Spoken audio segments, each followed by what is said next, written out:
नमस्कार, मेहता टॉक्स स्वागत है आपका।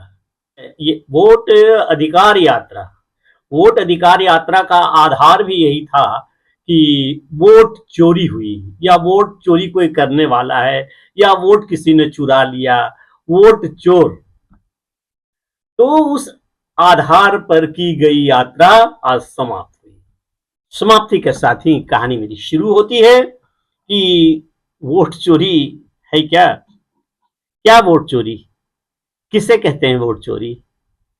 इलेक्शन हुए भी 1 वर्ष से अधिक हो गया और इधर कोई चुनाव हुआ नहीं। इधर कोई चुनाव होने वाला है तो बिहार में होने वाला है, और यात्रा बिहार में खूब निकाली गई दमड़ दिगाही की तरह।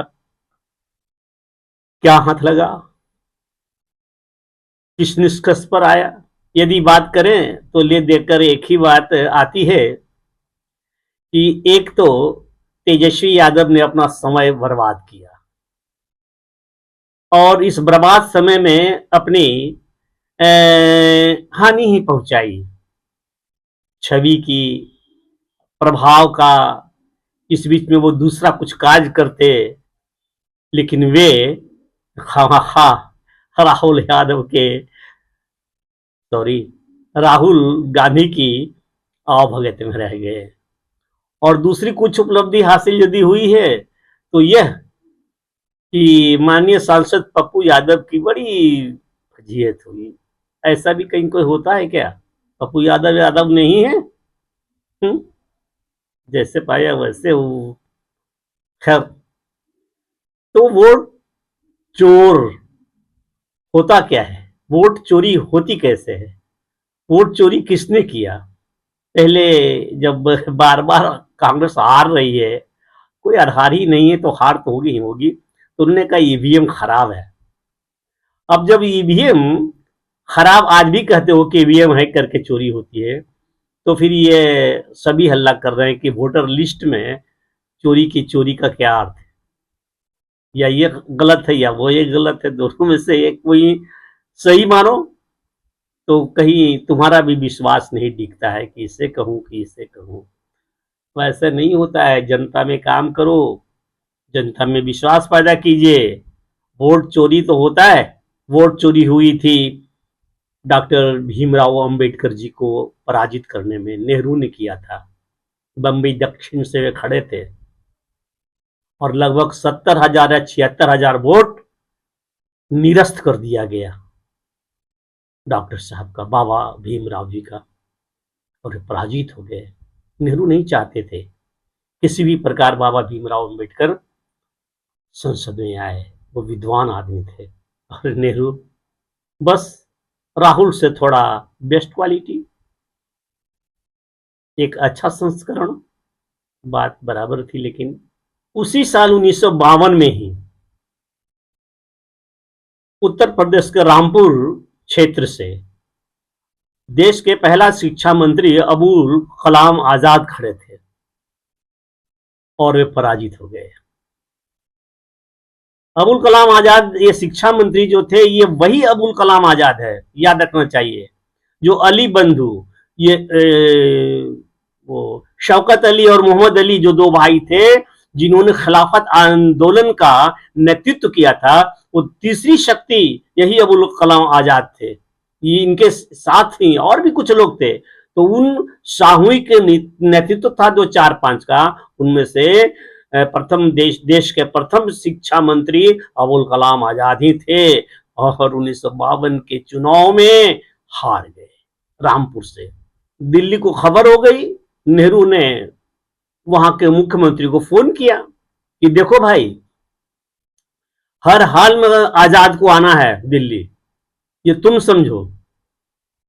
तो गोविंद बल्लभ पंत मुख्यमंत्री थे, वे तुरंत आग्रह किया तो वहां का डिस्ट्रिक्ट कलेक्टर को कि देखो भाई, ये तो रिजल्ट ये पराजित हो गए हैं अवश्य आजाद जी, लेकिन इनको प्रधानमंत्री नेहरू ने ऐसा कहा है।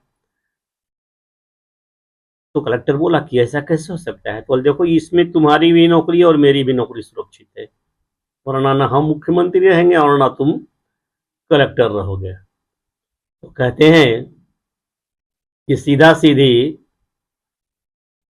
पहले वोट पड़ते थे, बैलेट बॉक्स होता था, हर लोगों का, लाल रंग का, हरा रंग का, ऐसा रंग का, वैसा रंग का, जिसको जो उम्मीदवार होते थे उनका एक रंग होता था। अनपढ़ जनता जानती थी कि हमको हरा बकस में देना या लाल बकस में देना है वोट, और वो जाकर के वोट डालती थी। तो वो अबुल कलाम आजाद के बक्से में वोट कम पड़े थे, और इनके जो जीतने वाले में जो जीत गए थे उम्मीदवार, उनके बक्से में अधिक वोट थे। तो ये वोट इनके बक्से वाले को ऐसे ऐसे करके उठा करके जितना हो उतना उस बक्से में डाल दिया गया। गिनती प्रारंभ हुई और अंततः आजाद को विजयी घोषित कर दिया गया। तो इसे कहते हैं वोट चोरी। और वोटर लिस्ट में नाम यदि तो प्रत्येक चुनाव के पूर्व में होता ही होता है। कुछ लोग नए नाम जुड़ना होता है, कुछ लोग की मृत्यु हो गई है उनके नाम को हटाना होता है, कुछ लोग यहाँ भी हैं, मुंबई में भी चले गए, नौकरी करते हैं, अच्छा नौकरी करते हैं, सब मजदूर थोड़ी हैं, पदाधिकारी हैं, अधिकारी हैं, तो वे उनके नाम छटते हैं। और बिहार के जो सीमांत क्षेत्र है, यहाँ तो मैक्सिमम रोहिंग्या और बांग्लादेशी है, जिन्हें घुसा घुसा करके ये लोगों ने, भारतीय जनता पार्टी के विरोधियों ने, विरोध में पड़ने वाले एक पूंजी तैयार की है वोटों की। इनके भी वोट कट रहे हैं, इनके भी वोट जाने वाले हैं।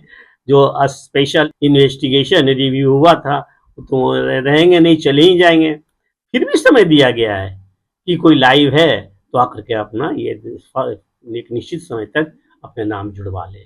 खैर जो भी हो, समाप्त हो गया, सब कुछ खत्म हो गया, और वो मदारी का जुलूस भी वापस चला गया।